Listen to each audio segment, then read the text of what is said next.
Miss out on a call from my fiancé, Lauren Sink, because my phone is out of service when I'm in the elevator. The next thing I know, I receive a text from her, stating that our wedding has gotten called off. Let's call off our wedding. I don't want to marry you anymore. Gregory isn't feeling well, so I've gone over to his place to take care of him. I don't want you disturbing us. This is the 99th time Lauren has called off our wedding because of Gregory Cooper. But this time, I don't get to plead to Lauren in time because I'm in too much agony from the news. Suddenly, I see a row of comments appearing before my eyes. Why aren't you pleading with Lauren to stay with you, Cameron? She loves you, you know. She just doesn't know how to convey her feelings for you. She doesn't love Gregory at all. She gets close to him and calls off the wedding with you just to make you jealous. If Lauren genuinely doesn't want you to disturb her, why would she tell you where she is? Hurry up and please her already. My heart skips a beat at the sight. So Lauren has loved me all this time, but I don't want the love that I can't feel at all. I got up wearily and went home to pack my things. At the same time, the live comments continued scrolling before my eyes in defense of Lauren Sink. Don't go, Cameron. Lauren actually loves you. The room she never lets you enter is full of proof that she loves you.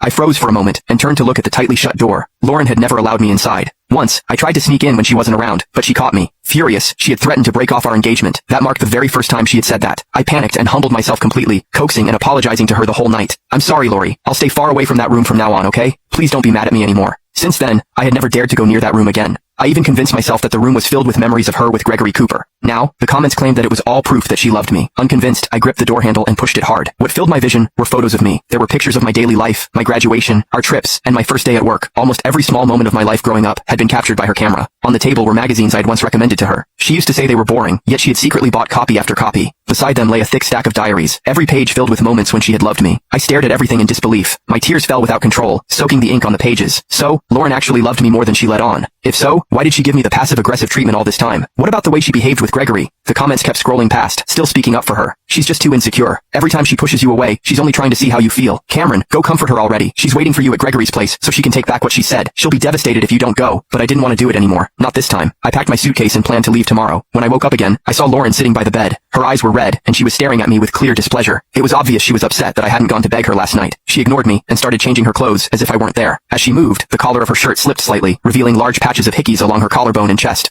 Although she might have done this to make me jealous, my heart still ached when I saw them. My reaction seemed to satisfy her at last, judging from the smirk on her lips. Within seconds, however, she replaced it with a cold expression. I'm not going to give in just because you look like that. This time, I'm determined to break off the engagement with you.